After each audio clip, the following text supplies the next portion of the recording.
కొంచెం టైం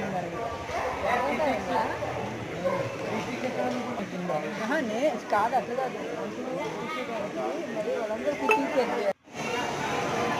అన్నవరం నుంచి ఖమ్మం వస్తున్నామండి. కొత్తగూడెం కూడా వస్తున్నాము. అదే ట్రైన్ అన్నమాట.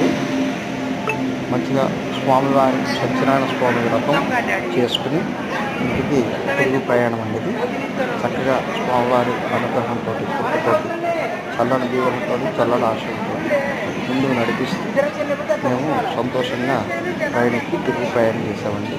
ఇది మా రైలు Annavaram to Kothagudem. Thank you.